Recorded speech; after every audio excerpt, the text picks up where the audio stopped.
हिंदी में यूपीएससी की तैयारी से संबंधित प्रोग्राम्स को देखने के लिए सब्सक्राइब करें स्टडी IQIAS हिंदी। 2024 के ओलंपिक खेल का समापन हो चुका है। 2028 में अमेरिका के लॉस एंजलिस में फिर से 34वें ओलंपिक खेल का आयोजन किया जाएगा। लेकिन दोस्तों, क्या आपने ये बात गौर की है कि ओलंपिक खेल में भारत की स्थिति कभी भी बेहतर नहीं रही है। हाँ, ये जरूर बात है कि कभी स्वर्ण पदक, कभी रजत पदक भारत ने जीते हैं, लेकिन इन पदकों की संख्या ज़्यादा नहीं रही है। इस बार भी भारत ने ओलंपिक खेल में मात्र 6 पदक जीते हैं, जिसमें से 1 रजत पदक और 5 कांस्य पदक शामिल हैं। वहीं जब हम चीन की बात करें तो चीन ओलंपिक खेल में लगातार बेहतर प्रदर्शन करता रहा है, और इसलिए आज की चर्चा में हम लोग ये समझेंगे कि आखिर चीन किस आधार पर, किस कारण से लगातार बेहतर परफॉर्मेंस करता रहा है और भारत की स्थिति ओलंपिक गेम में ज़्यादा बेहतर नहीं रही है। आइए हम लोग इसको एक एक करके देखते हैं और समझते हैं। लेकिन आगे बढ़ने से पहले एक और महत्वपूर्ण जानकारी मैं आपको दे दूं कि इंडिपेंडेंस डे सेल वर्तमान में चल रहा है। यदि आप जीएस का कंप्लीट कोर्स स्टडी IQIAS के माध्यम से करना चाहते हैं तो आपका स्वागत है। इस बैच के अंतर्गत दिलीप लाइव कोड का इस्तेमाल करते हुए आप मात्र 23,999 रुपये में इस कोर्स को परचेज कर सकते हैं और अपनी जीएस की संपूर्ण तैयारी बेहतर तरीके से कर सकते हैं। दोस्तों ध्यान रखिएगा, इस कोर्स में आपको तमाम सुविधाएं मिल रही हैं। 1000+ आवर्स की लाइव कक्षाएं, 18 सेट्स ऑफ बुक आपको मिल रहा है, पीटी और मेंस के स्तर पर टेस्ट सीरीज की सुविधा आपको मिल रही है। और यदि आप IAS प्री 2025 को क्वालिफाई करते हैं तो आपकी संपूर्ण फी भी वापस हो जाएगी। तो निश्चित तौर पर यह कोर्स आपके लिए बहुत अधिक लाभकारी हो सकता है। मात्र 23,999 रुपये में वर्तमान में आप इस सेल का लाभ उठा करके इस कोर्स को परचेज कर सकते हैं। दोस्तों ध्यान रखिएगा कि 15 अगस्त तक ही ये सेल कंटिन्यूड है, इसलिए जल्द से जल्द इसमें आप ज्वाइन कीजिए और देन 19 अगस्त से सुबह में 8 बजे से कक्षा शुरू हो जाएगी। ठीक है, आगे हम लोग बढ़ते हैं। जैसा कि मैंने अभी आपको बताया भी कि पेरिस ओलंपिक का समापन हो चुका है और 19 दिनों तक ये आयोजन हुआ था। 26 जुलाई से आयोजन शुरू हुआ, 11 अगस्त को इसका समापन हो गया। जब फाइनल पदक तालिका सामने आई तो इसमें यह देखा गया कि संयुक्त राज्य अमेरिका 126 पदकों के साथ सबसे ऊपर रहा और वहीं चीन 91 पदक के साथ में दूसरे स्थान पर रहा है। लेकिन जब हम स्वर्ण पदक की बात करें तो दोनों ही देशों ने 40-40 स्वर्ण पदक जीते हैं। ठीक है जी दोस्तों, यहां पर एक बात बहुत ही गंभीर तौर पर समझिएगा कि लंबे समय तक ओलंपिक में चीन की भागीदारी नहीं रही थी। 1984 में पहली बार ग्रीष्मकालीन ओलंपिक से चीन ने पार्टिसिपेट करना शुरू किया, लेकिन इसके बावजूद भी 325 स्वर्ण पदक इसने अभी तक जीते हैं। बहुत बड़ी बात है। इसके अलावा जब हम भारत की बात करें तो भारत का पेरिस ओलंपिक में जो रैंकिंग रही वो 71वीं रैंकिंग रही। टोटल 6 मेडल, जैसा कि मैंने अभी आपको बताया भी, 6 मेडल भारत ने जीते हैं। 1 रजत पदक नीरज चोपड़ा ने भाला फेंक प्रतियोगिता में जीता और 5 ब्रॉन्ज मेडल भारत को मिले हैं। और यहाँ पर दोस्तों ध्यान रखिएगा कि भारत औपचारिक तौर पर चीन से कहीं पहले 1920 से ही ओलंपिक खेल में पार्टिसिपेट करता रहा है। इसके बावजूद भी यदि हम भारत की टोटल पदक की बात करें तो टोटल 41 पदक ही भारत ने जीते हैं, जिसमें से 10 स्वर्ण है और इन 10 स्वर्ण में 8 स्वर्ण पदक भारत की पुरुष हॉकी टीम ने पहले के समय में जीते हैं। इस बार की यदि हम बात करें तो इस बार भारत की पुरुष हॉकी टीम ने रजत पदक और स्वर्ण पदक तो किसी भी स्थिति में नहीं जीत पाया। केवल कांस्य पदक से ही भारत की पुरुष हॉकी टीम को संतोष करना पड़ा।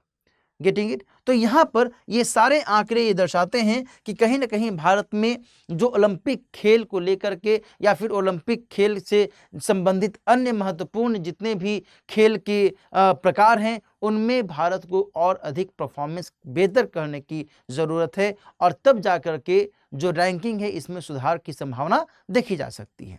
वहीं जब हम चीन की बढ़त की बात करें कि आखिर क्या कारण है कि चीन लगातार ओलंपिक में द बेस्ट परफॉर्मेंस करने वाले देशों में शामिल रहता है, इसमें एक जो बात निकलकर सामने आती है वो ये कि सरकार के नेतृत्व में एक कॉम्प्रिहेंसिव प्लान का हिस्सा ओलंपिक गेम्स को देखा जाता है और इसके माध्यम से कोशिश की जाती है कि वहां पर इंफ्रास्ट्रक्चर डेवलपमेंट खेल के स्तर पर बहुत बेहतर से बेहतर हो, फिटनेस पर ध्यान दिया जाए। जो भी खिलाड़ी हैं, चाहे लड़का हो लड़की हो, सभी की फिटनेस को प्रॉपर तरीके से मॉनिटर किया जाए। साथ ही जो गर्ल्स हैं गर्ल्स को भी खेल के प्रति जो रुचि है उसको और अधिक प्रोत्साहित किया जाए, उसे और अधिक बढ़ावा दिया जाए। इसके अलावा वहाँ पर स्पोर्ट्स ट्रेनिंग स्कूल का जो मॉडल विकसित किया गया है वो अपने आप में बहुत अधिक बेहतरीन है। साथ ही वहाँ पर जितने भी खेल अकादमियाँ हैं, टैलेंट स्काउट्स हैं, विदेशी कोच, नवीनतम तकनीक, इन सभी क्षेत्रों में बहुत बड़े पैमाने पर पैसा इन्वेस्ट किया जाता है और देन फिर उसका एक बेहतर रिजल्ट, उसका एक अच्छा परिणाम निकल करके सामने आता है। दोस्तों यहाँ पर ध्यान रखिएगा कि हार्डवेयर और सॉफ्टवेयर दोनों की मजबूती यहाँ पर खेल के स्तर पर देखी जाती है। हार्डवेयर और सॉफ्टवेयर कहने का मतलब क्या हुआ भाई? हार्डवेयर कहने का मतलब ये हुआ कि जो भी खेल से संबंधित, जैसे कि तीरंदाजी, जैसे कि शूटिंग, है ना, इन सब से संबंधित जो भी उपकरणों की दरकार है, इन सब की व्यवस्था हमेशा मौजूद रहे, प्रॉपर तरीके से रहे, ऐसा ना हो कि इनकी कमी हो। और सॉफ्टवेयर कि आखिर किस तरीके से हम अपनी तकनीक को और अधिक बेहतर करें, किस तरीके से हम कंप्यूटराइज सिस्टम से, मॉडल के माध्यम से हम ये समझें कि अच्छा किस तरीके से हमें अपनी तैयारी को बेहतर से बेहतर करना है। तो इन सब की व्यवस्थाएं यहाँ पर की जाती हैं। इसके अलावा ट्रेनिंग व्यवस्था में खेल विज्ञान, पोषण और मनोविज्ञान, इन तीनों पर बहुत अधिक जोर दिया जाता है और तीनों को एक दूसरे के साथ इंटीग्रेट किया जाता है ताकि ये पता चल सके कि जो भी खिलाड़ी खेल में पार्टिसिपेट कर रहा है, भूमिका निभा रहा है, वो साइकोलॉजिकली कितना फिट है। ये नहीं कि केवल बस आपको खेलने आता है, आपको साइकोलॉजिकली भी प्रिपेयर्ड होना होगा, आपको प्रेशर झेलना भी आना चाहिए, क्योंकि ओलंपिक में पूरी दुनिया की निगाहें आपकी ओर होती हैं, इजंट इट? तो यहाँ पर इस बात को चीन में बहुत अधिक फोकस किया जाता है और इसका नतीजा ये होता है कि वहाँ पर खिलाड़ी जबरदस्त परफॉर्म करते हैं। लोगों की बहुत बड़े पैमाने पर भागीदारी खेल के स्तर पर देखी जाती है। 3 साल की उम्र में ही बच्चों को खेल स्कूल में भेज दिया जाता है ना, कि जाओ खेलो, कोई भी खेल जिसमें भी उस बच्ची की रुचि हो, चाहे वो जिम्नास्टिक हो, चाहे वो एथलीट हो, चाहे वो कुश्ती हो, चाहे वो टेबल टेनिस हो, कोई भी खेल हो, बैडमिंटन हो, वॉट एवर। और वहाँ पर खेल भावना का जबरदस्त तरीके से विकास किया जाता है। ये भी जरूरी है, जब तक खेल भावना नहीं रहेगी तब तक आप खेल के प्रति अपने आप को डेडिकेट नहीं कर पाएंगे।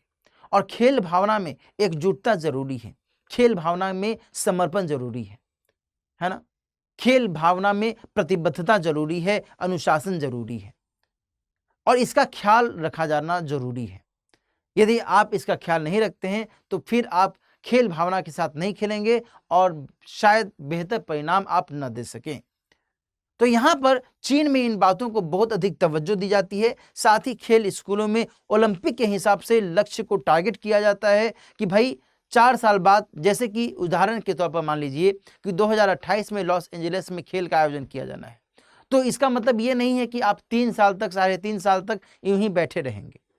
आपको अभी से ही अभ्यास करना है और ये जब आप अभी से अभ्यास करेंगे और आप लक्ष्य इसी हिसाब से तय करेंगे, स्टेप बाय स्टेप वे में लक्ष्य तय करेंगे, तो फिर आप फाइनली ओलंपिक में शायद बेहतर परफॉर्मेंस कर सकते हैं, है ना।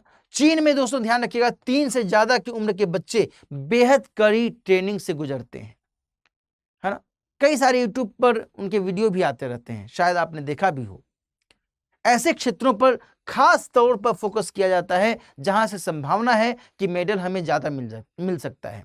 लाइकवाइज शूटिंग में, तैराकी में, है ना, नौकायन में, ट्रैक एंड फील्ड में, तो इन सब क्षेत्रों में बहुत बड़ी संख्या में जो खिलाड़ी हैं वो पार्टिसिपेट करते हैं और निश्चित तौर पर इन क्षेत्रों में उन्हें पदक भी मिलता है और इससे उनको शीर्ष स्थान पाने में आसानी हो जाती है। दूसरी तरफ चीन में ओलंपिक के प्रति या खेल के प्रति जो एक रुझान है उसके पीछे कुछ परिस्थिति जन्य कारक को भी माना गया है। लाइकवाइज कि चीन में कहा जाता है कि चीन तब ओलंपिक में भाग लेना शुरू किया जब उसकी अर्थव्यवस्था में बहुत बड़ा बदलाव हो रहा था। मैंने भी आपको बताया ना, 1984 में ग्रीष्मकालीन ओलंपिक में पार्टिसिपेशन किया था। तो दोस्तों इससे पहले 1978 में चीन की अर्थव्यवस्था ओपन हुई, खुली अर्थव्यवस्था बनी और पहले आबादी का एक बड़ा हिस्सा गरीबी में जी रहा था, खास तौर पर जो कोस्टल इलाके नहीं थे या फिर ग्रामीण इलाकों में ऐसी ही स्थिति देखी जा रही थी। ऐसे में भोजन और अन्य जरूरतों को पूर्ति करने के लिए, फुलफिल करने के लिए स्पोर्ट्स ट्रेनिंग सेंटर इनके लिए एक आकर्षक विकल्प के तौर पर सामने आया, क्योंकि वहां पर न केवल इनको स्पोर्ट्स के स्तर पर ट्रेनिंग दी जाती थी, बल्कि इनको खाने रहने आदि की सुविधाएं भी दी जाती थी, जो इनके लिए बेहतर हो गया, है ना। तो ये एक महत्वपूर्ण फैक्टर यहां पर निकल करके सामने आता है। चीन में यह भी बहुत अधिक महत्व दिया जाता है कि हम प्रतिभाओं की खोज करें। ऐसा नहीं कि जो केवल ऊपरी लेवल पर हैं उन्हीं को केवल हम रिफाइन करें, ना, हम निचले लेवल पर भी, चाहे वो किसी मोहल्ले से जुड़े हुए हों, किसी समाज से जुड़े हुए हों, किसी क्षेत्र से जुड़े हुए हों, उनको खोजें, तलाशें और देन हम उनको रिफाइन करने की कोशिश करें। तो प्रतिभाओं की खोज और देन प्रोत्साहन तंत्र के आधार पर भी चीन में बहुत अधिक जोर दिया जाता है और इससे रिजल्ट भी बेहतर होता है। साथ ही सरकारी और निजी क्षेत्र के स्तर पर भी एक दूसरे के साथ कोऑर्डिनेशन के साथ जब काम किया जाता है वहां, तब फिर जो ओलंपिक में प्रदर्शन है उसे और बेहतर बनाने की अपेक्षा की जाती है ना। देन आफ्टर जब हम भारत की बात करें तो आखिर भारत में खेल को लेकर के या ओलंपिक में भारत की स्थिति को लेकर के जो चिंताएं हैं वह क्यों उभरती हैं। इसमें जो सबसे इंपॉर्टेंट बात है वो ये कि यहाँ पर खेल संस्कृति का अभाव देखा जाता है। स्पोर्ट्स कल्चर बहुत कम स्थिति में यहाँ पर रहती है ना। स्पोर्ट्स कल्चर यहाँ पर बहुत ही डिटेरिएशन की स्थिति में देखी जाती है। स्पोर्ट्स कल्चर का मतलब क्या हुआ कि आप खेल को लेकर के बहुत अधिक प्रोत्साहित नहीं हैं। स्पोर्ट्स कल्चर का मतलब क्या हुआ कि आप खेल को लेकर के बहुत अधिक न तो प्रोत्साहित हैं, न ही आप उसको लेकर के चाहते हैं कि कोई भी इसमें भागीदारी करे। ऐसे में यदि कोई चाहता भी है तो आप उसे पीछे खींच लेते हैं। इसका सामान्य सा उदाहरण आप अपने घर परिवार में देख सकते हैं।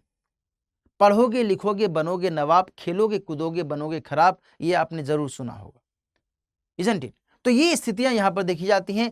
वहीं क्रिकेट को लेकर के तो लोकप्रियता देखी जाती है। क्रिकेट का कोई भी गेम हो, T20 हो, वनडे हो, टेस्ट मैच हो, लेकिन दुर्भाग्य की बात यह है कि क्रिकेट ओलंपिक खेल में शामिल नहीं है। वहीं दूसरी तरफ पारिवारिक और सामाजिक भागीदारी की भी कमी देखी जाती है। मैंने अभी आपको बताया, भारत में लड़कों को खेल से ज्यादा डॉक्टर, इंजीनियर, प्रोफेसर, ऑफिसर ये बनाने पर जोर दिया जाता है। खिलाड़ी बनाने पर जोर नहीं दिया जाता है कि नहीं तुम खेलो, खेल में आगे बढ़ो। यदि कोई आगे खुद से बढ़ गया तो बढ़ गया, यदि खुद से वो अपने परिवार का विरोध करके, समाज का विरोध करके कोई भी लड़का या कोई भी लड़की खिलाड़ी आगे बढ़ी तो ये उसका क्रेडिट है, समाज का क्रेडिट नहीं है ना। ये स्थिति है। हाँ, ये है, कुछ ऐसे अपवाद भी हैं जो परिवार, जो समाज अपने यहाँ के खिलाड़ियों को, अपने यहाँ के लड़का या लड़की जो भी हैं खिलाड़ी, उनको प्रमोट करते हैं कि नहीं आप जाइए। और हरियाणा उस मामले में अव्वल राज्यों में से एक है। हरियाणा के कई सारे खिलाड़ी हैं जिन्होंने ओलंपिक में बेहतर से बेहतर प्रदर्शन किया है। अब देखिए, चिंता की बात यह है कि भारत इतना बड़ा देश है, 28 राज्य हैं, इसके बावजूद भी भारत में यदि टोटल पदकों की संख्या हम देखें तो टोटल 6 पदक।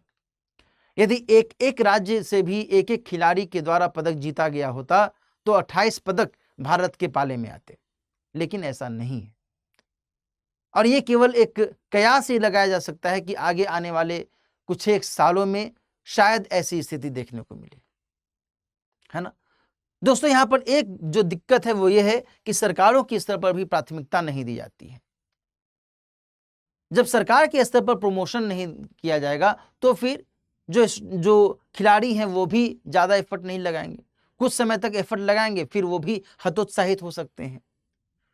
तो यहां पर यह भी एक चिंता है। इसके अलावा जो भी कई सारे अलग अलग खेल से संबंधित फेडरेशन हैं, वहां पर पॉलिटिकल जो खींचतान है, राजनीतिक खींचतान, वो ज्यादा शामिल होने लगती है। और ऐसे में जो खेल के प्रति जो इंक्लिनेशन होना चाहिए, झुकाव होना चाहिए, उसके प्रति लोगों की रुचि कम होने लगती है और इसका खामियाजा बड़े लेवल पर देखने को मिलता है।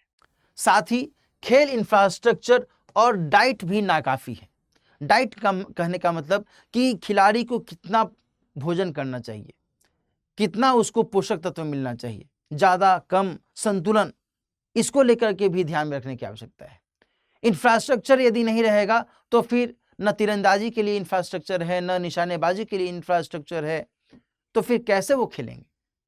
उसके लिए तो उपकरण की जरूरत होगी ना, उनके लिए पूरी एक जो व्यवस्था है उसकी जरूरत होगी ना, है कि नहीं?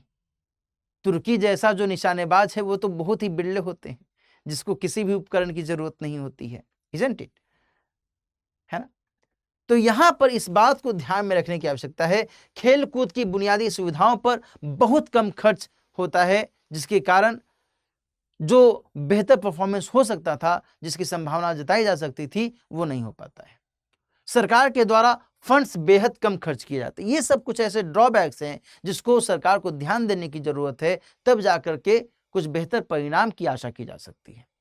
साथ ही कई बार ऐसा भी देखा जाता है, भ्रष्टाचार और भाई भतीजावाद हावी रहता है खेल के क्षेत्र में, है ना? यहां पर ऐसा नहीं होना चाहिए। यहां पर जो प्रतिभाएं हैं, अभी हम लोगों ने बात की ना, चीन में प्रतिभाओं की खोज की जाती है, उनको प्रोत्साहन दिया जाता है। तो यदि हम प्रतिभा की खोज कर रहे हैं तो भाई भतीजावाद यहां पर तो हावी होनी ही नहीं चाहिए। खेल के स्तर पर भ्रष्टाचार को तो शामिल करना ही नहीं चाहिए, अदरवाइज फिर आप बेहतर परफॉर्मेंस नहीं कर पाएंगे। गरीबी और खेल से पहले नौकरी को प्राथमिकता दी जाती है, ठीक है ना भाई? निर्धनता रहती है, लोगों को रोजगार चाहिए, आय का साधन चाहिए, तो लोग सोचते हैं कि भाई पहले हम कोई नौकरी कर लें, खेल तो होता रहेगा।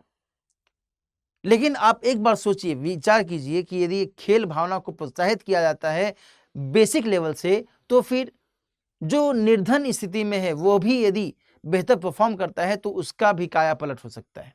अभी मैंने एक आपको उदाहरण दिया ना कि चीन में जो भी निर्धन स्थिति में रहने वाले लोग थे उनको स्पोर्ट्स सेंटर में बुलाया गया, स्पोर्ट्स ट्रेनिंग सेंटर में वो पार्टिसिपेट किए, वहाँ पर उनको खाना भी मिला, रहना भी मिला और वो ट्रेनिंग भी किए। इसके अलावा वो अच्छा से अच्छा खेल प्रदर्शन भी करने लगे।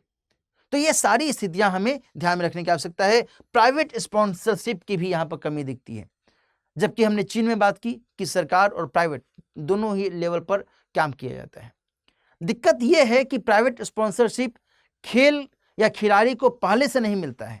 जब खिलाड़ी कोई पदक जीत करके आता है, जब खिलाड़ी कोई अच्छा प्रदर्शन करता है, तब उनको प्राइवेट कंपनीज के द्वारा पुरस्कार दिया जाता है। और ये यदि पुरस्कार पहले ही इन्वेस्टमेंट के तौर पर दिया जाता तो शायद एक नहीं कई सारे ऐसे खिलाड़ी पदक जीतने की स्थिति में होते। तो यहाँ पर प्राइवेट कंपनीज को भी प्राइवेट स्पॉन्सरशिप के स्तर पर भी ध्यान देने की आवश्यकता है कि आखिर ये स्पॉन्सरशिप यदि होगा तो इससे आखिरकार भारत का ही नाम रोशन हो।